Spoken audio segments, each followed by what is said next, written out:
currently in a market downturn, and the media keeps reporting that.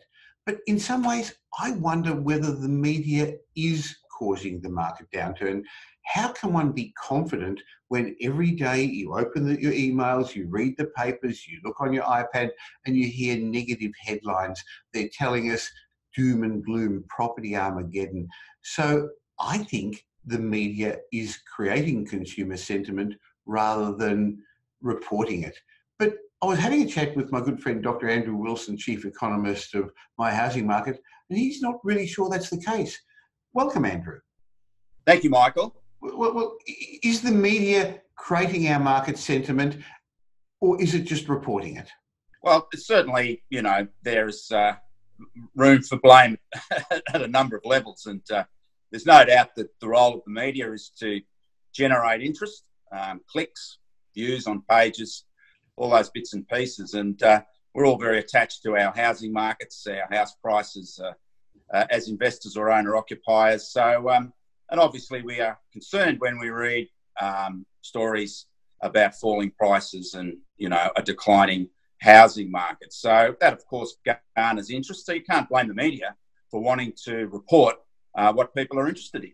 I guess there is a sense of some responsibility from the media to perhaps vet those that make particular commentary, and I think they do by and large. I agree, Andrew. If you say the property market's having a slowdown, you'll get retweeted. If you say it's going to drop 10%, you're going to get in the blogs. But if you say it's going to drop 40%, you're going to get on TV, you're going to get on Current Affair, you're going to get on 60 Minutes, and then people seem to believe it's true.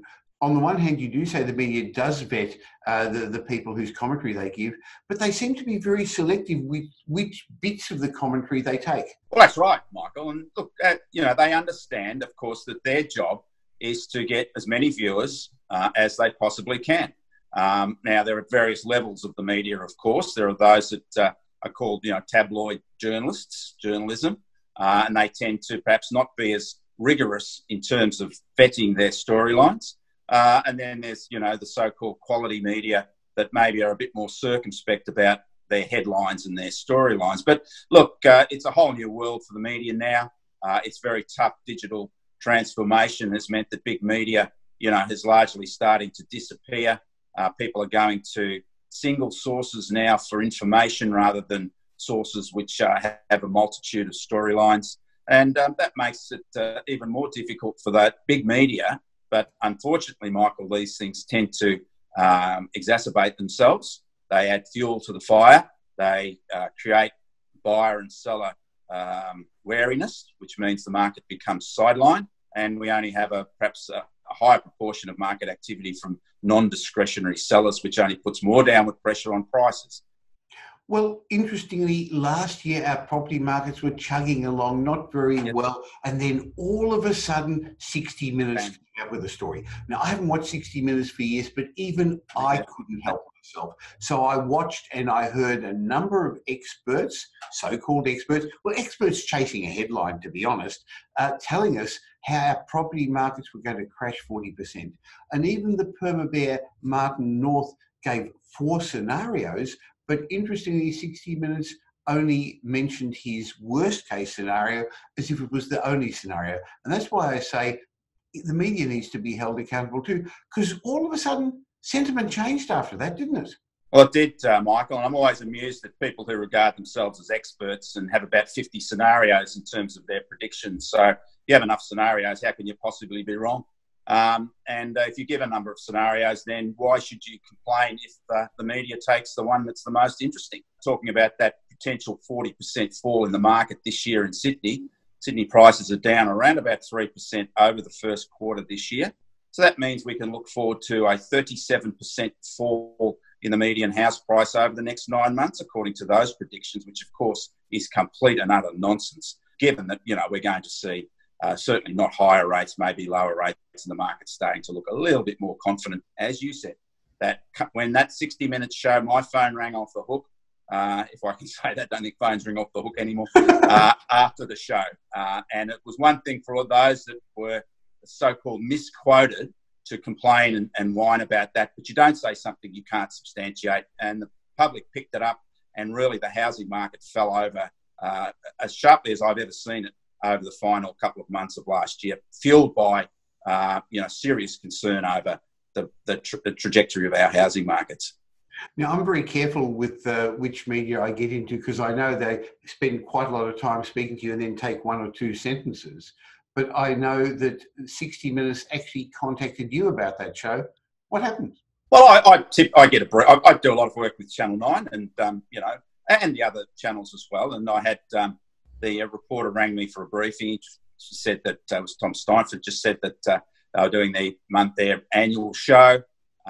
Did I have anything, to brief him with? And I said, well, I just think the future of the market was a lot flatter going forward, basically because interest rates really weren't going anywhere, much up and certainly not much down and certainly not up. So I think, and I said to him, I thought the price cycle would be a lot flatter. But I said that any negative aspects to that was the fact that we can't rely on that sort of capital growth windfall that homeowners have benefited from over the past 2 or 3 or more decades, to grow their savings. And so I think that was a negative in terms of current generational wealth growth. But I think the media does have a responsibility to hold accountable those that make these predictions. As you know, Michael, there's been a few that have got it wrong. There's a long history of people who've got it wrong, who've got big publicity. Way back in 2008, during the global financial crisis, Professor Stephen Keen said our property markets were going to crash 40%, and they only dropped 5%.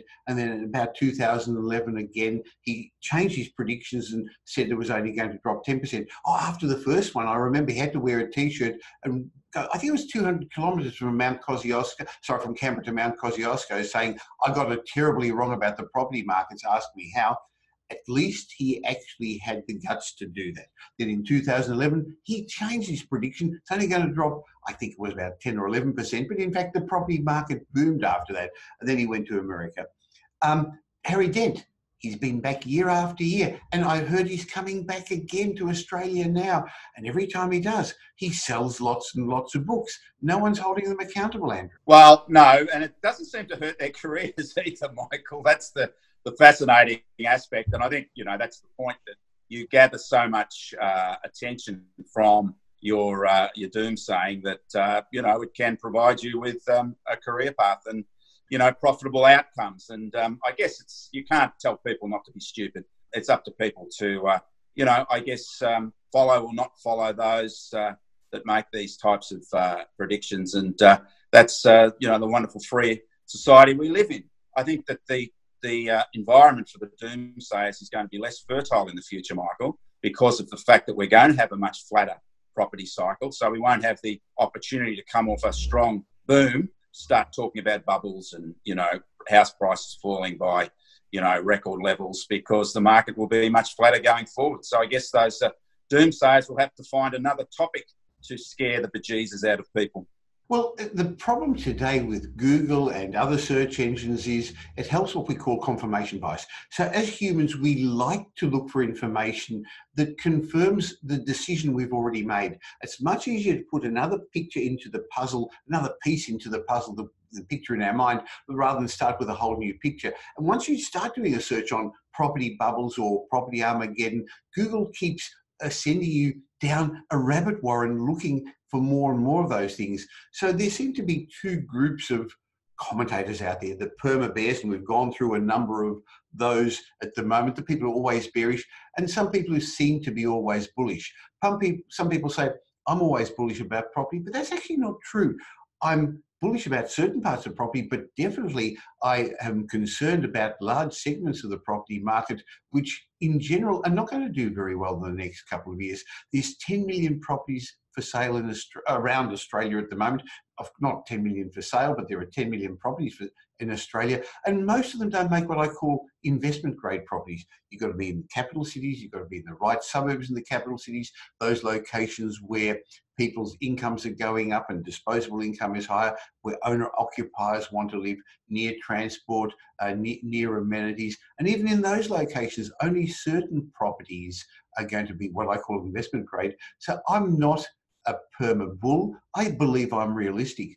But Andrew, I've heard people say that you're permanently positive, that you're always positive for the property market. How would you respond to that? Well, that's nonsense, Michael. I'm, 20-year classically trained academic in research. I have a PhD, a Master's by Research.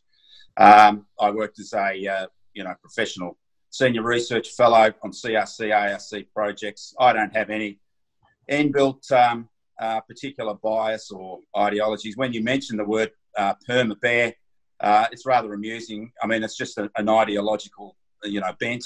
Someone calls them a perma-bear. I'm a rationalist, not a pessimist or an optimist. Everything I say is backed up by, as I've been trained to do, solid factors of research. And, it's actually been good for me because I'm in an environment where there are a lot of perma-bears and perma-bulls. Perma-bulls are always trying to, sell something. Perma-bears are just trying to sell the doom and gloom, and they get their own sort of financial return. But everybody who's got an opinion on the market that seems to be one way or the other, just ask them why. Ask them to justify it. Ask them to rationalise it. That's what I always do. That's what I've been trained to do, is to take an objective and a rational approach to housing. And well, unfortunately, I believe we've got 25 million property experts in Australia. Everyone seems to have an opinion. So when people speak to you on the weekends or on the barbecue and tell you that the property market's going to boom or the property market's going to crash, you're 100% right, Andrew. I think a really good question is to ask why. What experience have you got? And I think one of the reasons I love having these chats with you is you don't have anything to sell. You don't have a hidden agenda there. You don't have books to sell or products to sell. And on that basis, you can be a realist. So you were trained in that. And I think you still are that way. So I really have fun with these chats. So the bottom line from what we started, is the media creating the property downturn? Is it just reporting it? Probably a little bit of both, Andrew. Absolutely. And the whole point is be informed. Don't believe everything you hear. Don't believe everything you see. And look, I guess, to the motivation of those that are saying, either too bad or too good. Maybe at the end of the year, we can be asking, well, why did you get it wrong? But the answer to that is, well, I had 40 different scenarios. So I got it right, actually. It's just that the other 39 were wrong. Either that or, well, I got my timing wrong. It is actually going to happen, but not this year. It's going to happen next year. I think the underlying factor is that the downturns are temporary, while the upturn of the increase in value of well-located homes, A-grade homes and investment-grade properties is permanent. Changes of government are temporary.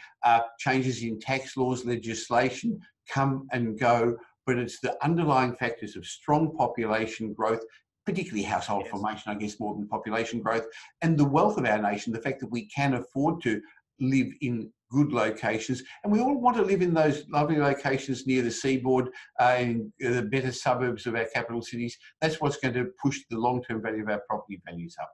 Andrew, as always, it's fun having these weekly Property Insider chats. I look forward to catching up with you again next week. Thank you, Michael.